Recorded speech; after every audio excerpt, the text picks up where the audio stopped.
고라 자손의 시 인도자를 따라 알라못에 맞춘 노래. 하나님은 우리의 피난처시요 힘이시니 환난 중에 만날 큰 도움이시라. 그러므로 땅이 변하든지 산이 흔들려 바닷 가운데에 빠지든지 바닷물이 솟아나고 뛰놀든지 그것이 넘침으로 산이 흔들릴지라도 우리는 두려워하지 아니하리로다. 셀라. 한 시내가 있어 나뉘어 흘러 하나님의 성 곧 지존하신 이의 성소를 기쁘게 하도다. 하나님이 그 성 중에 계심에 성이 흔들리지 아니할 것이라. 새벽에 하나님이 도우시리로다. 문나라가 떠들며 왕국이 흔들렸더니 그가 소리를 내심에 땅이 녹았도다. 만군의 여호와께서 우리와 함께 하시니 야곱의 하나님은 우리의 피난처시로다. 셀라. 와서 여호와의 행적을 볼지어다. 그가 땅을 황무지로 만드셨도다.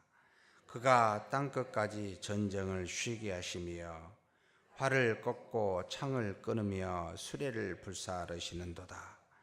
이르시기를 너희는 가만히 있어 내가 하나님 됨을 알지어다. 내가 문나라 중에서 높임을 받으리라. 내가 세계 중에서 높임을 받으리라 하시도다. 만군의 여호와께서 우리와 함께 하시니 야곱의 하나님은 우리의 피난처시로다. 셀라. 아멘. 시편 46편도 역시 고라 자손의 42에서 48편에 이르는 약 8편에 이르는 시편 중에 하나로 고라 자손의 시로 알려져 있습니다. 여기 알라못이라는 표현을 써 있습니다. 인도자를 따라 알라못에 맞춘 노래. 가끔 히브리어로 그대로 표현되어 있는 이 알라못이 무슨 뜻인가? 알라못은 처녀, 여성이라는 의미를 담고 있습니다. 그래서 이 시편은 아마도 여성 합창단이 하지 않았을까라고 추측하기도 하고, 특별히 이제 여성들이 부르는 고음을 우리가 소프라노라고 부르는데, 이 시편 46편은 아마 소프라노 파트에 해당되는 그와 같은 여성이 고음으로 부르는 하나님께 부르는 노래라는 그런 의미도 담고 있습니다. 물론 이것이 여성의 합창에 부르는 것인지 소프라노인지는 모릅니다만 어찌됐든 제목에 알라못이라는 알라못에 맞춘 것이라는 의미를 가지고 그렇게 해석하고 있습니다. 특별히 또 46편에는 우리가 늘 한 번씩 보게 됩니다만 시편에 주로 셀라라는 표현들이 종종 있게 됩니다. 셀라는 원래 정확하게 어떤 의미가 담겨져 있지 않습니다만 일반적으로 멈춰서 묵상하라, 잠시 그것을 돌아보고 생각하라 라는 의미를 가지고 있습니다. 그래서 어떤 앞에 말씀을 딱 하고 그 말씀을 하고 난 다음에 굉장히 중요한 거니까 넘기지 말고 잠깐 그것을 묵상하라 라는 의도가 있습니다만, 일반적으로 이 셀라라고 시편에 적혀 있었을 때 이것은 그냥 쉼표로 잠깐 동안 한 구절이 맞춰서 끝내고 잠깐 쉬는 것으로도 이해합니다. 어찌되었든 셀라 이렇게 표현할 때는 잠깐 멈춰서 한번 생각하고 그 다음으로 갑시다 라고 생각하면 별반 틀릴 것이 아닐 거라고 보입니다.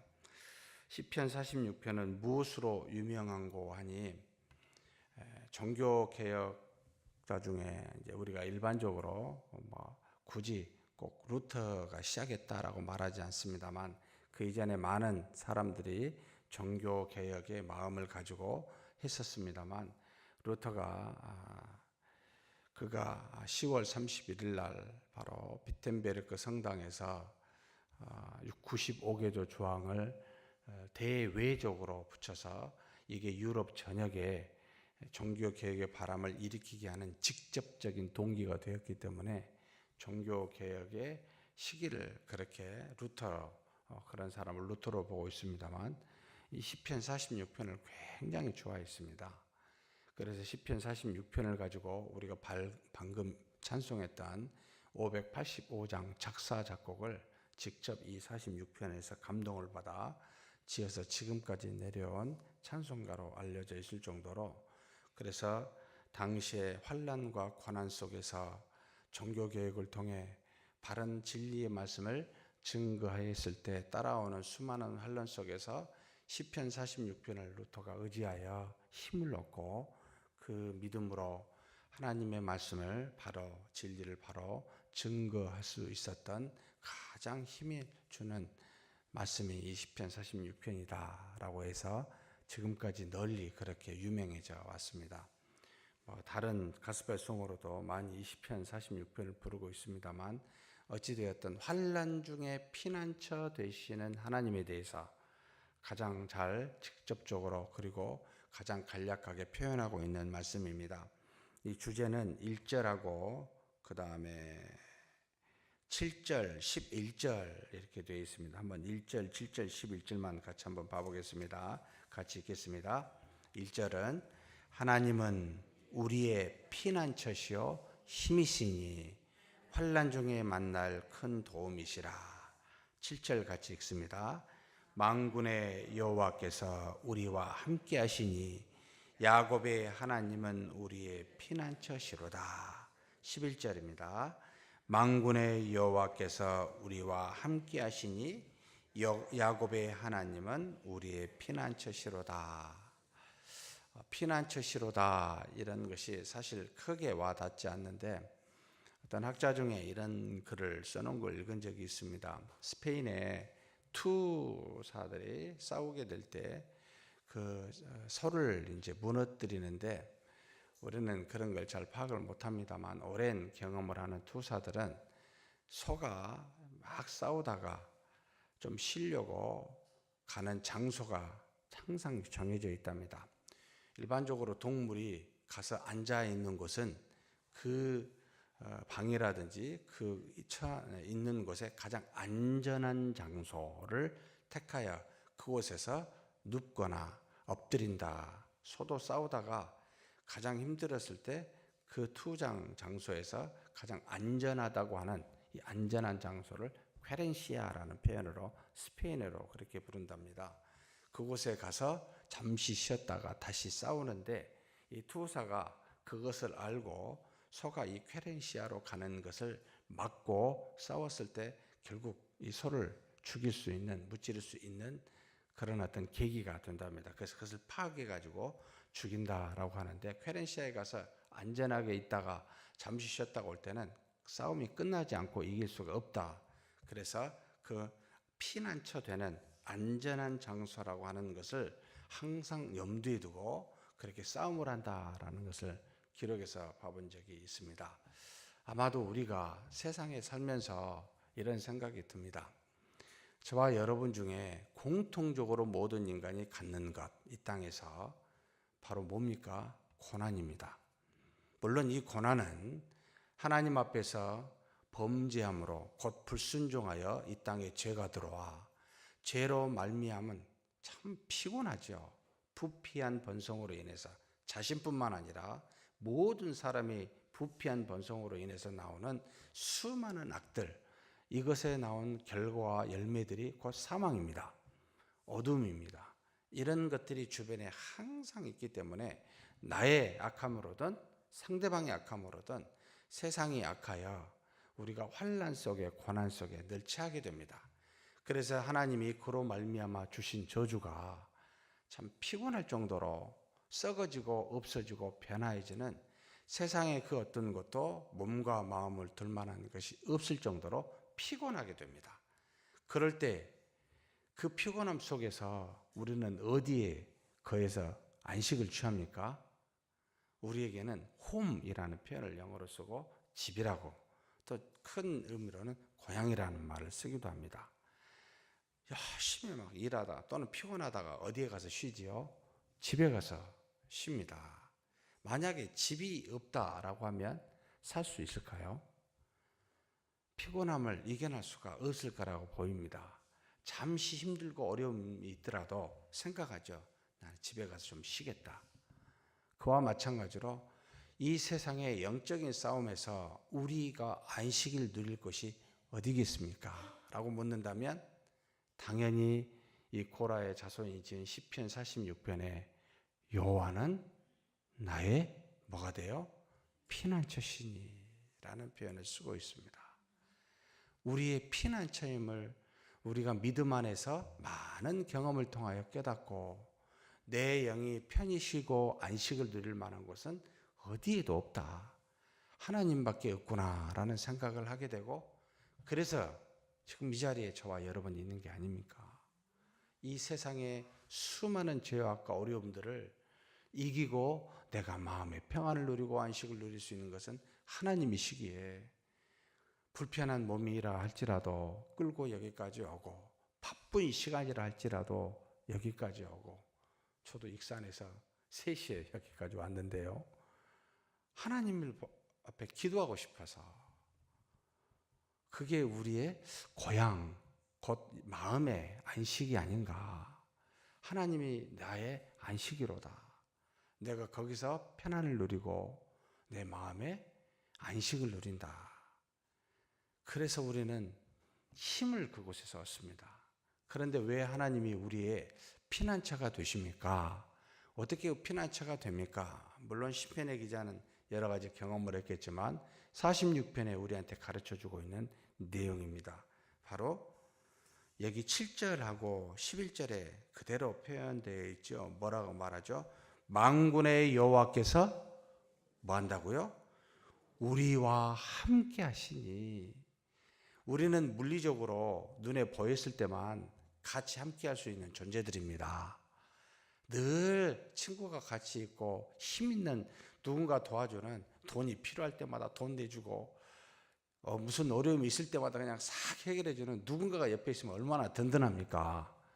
그런데 눈에 보이는 그런 사람이 계속 있을 수 없잖아요. 우리의 부모님이 계속 우리와 함께 살 수도 없잖아요. 우리가 믿고 의지할 만한 대상이 계속 존재할 수 없잖아요.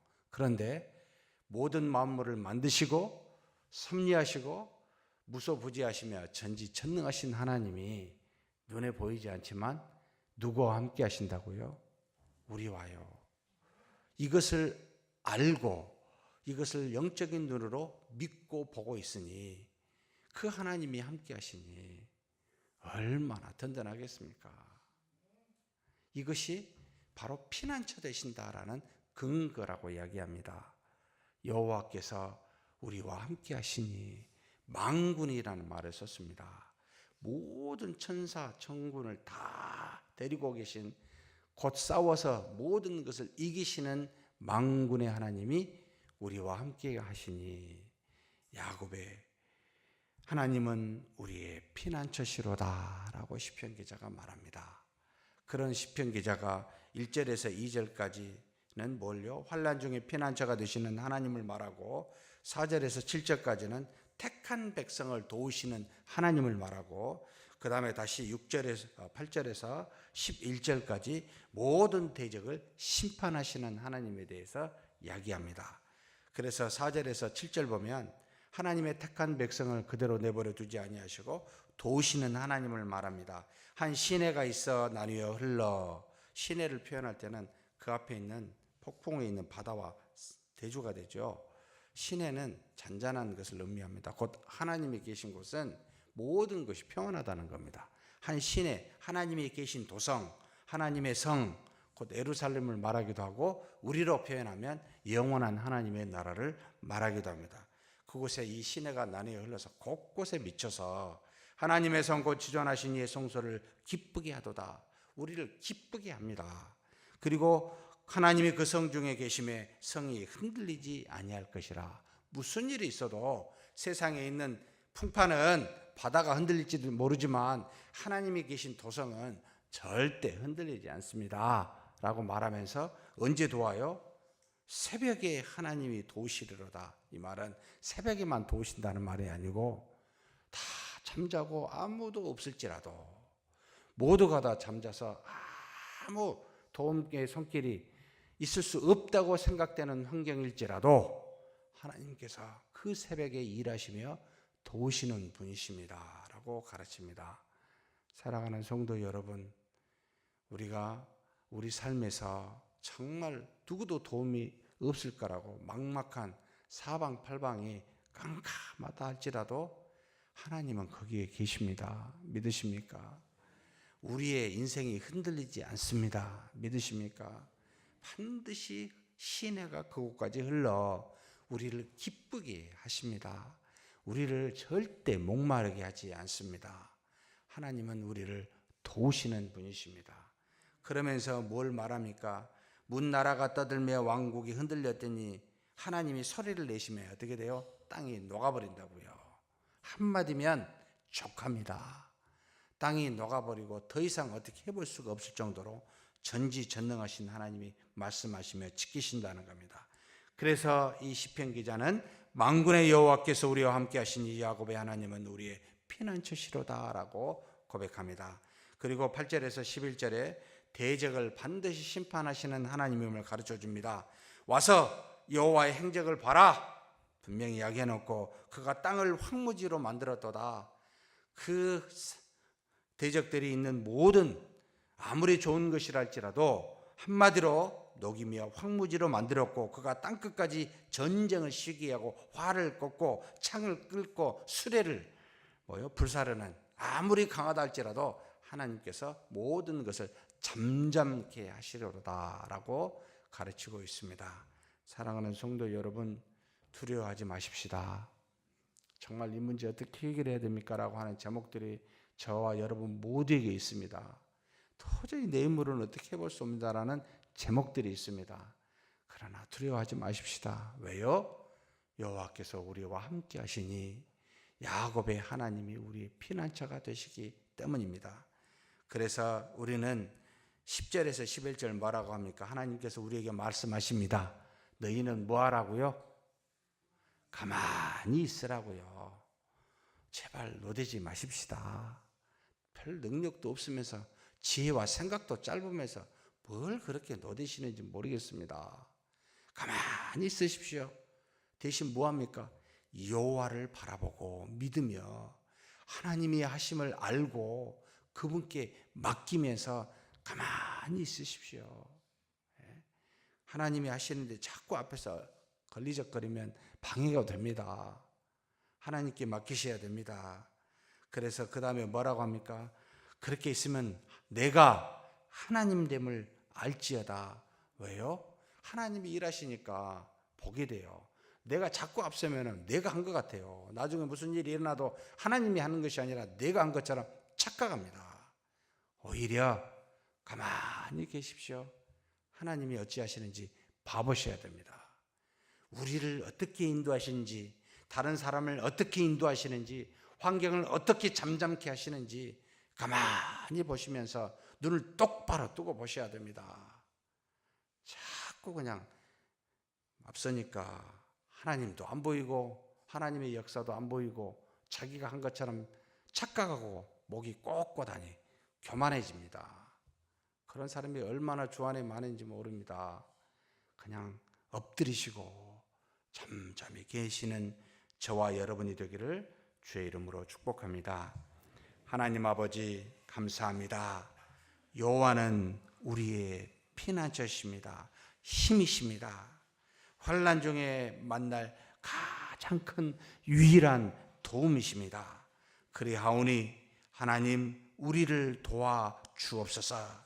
정말로 산이 흔들리는 그와 같은 환난이 있고 바닷물이 솟아 뛰어노는 그런 고난이 있으며 참으로 그것이 넘쳐 이 땅에 있는 산이 흔들려 없어지는 그런 고통이 있다 할지라도 오직 만군의 여호와는 우리의 피난처이시니 우리가 여호와께만 나갑니다. 여호와만 붙듭니다. 대신 우리가 하나님 앞에서 잠잠히 바라며 믿음으로 기도하며 하나님을 바라보며 살아가는 자 되게 하여 주시되 그리하면 하나님께서 우리를 대신하여 모든 대적을 물리치시고 반드시 우리를 도우사 안전하게 인도하실 줄 믿습니다. 우리에게 그러한 은혜를 허락하신 하나님께 감사드렸고 우리 주님 예수님의 이름으로 기도하옵나이다. 아멘.